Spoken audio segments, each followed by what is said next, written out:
In this video, I'll show you how to connect Airtable to Claude AI. First, sign into your Claude account and start a new chat.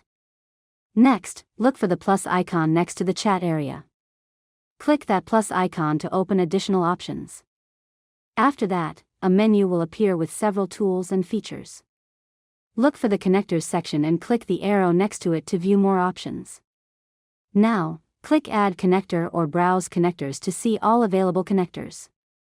Next, you'll see a list of connectors.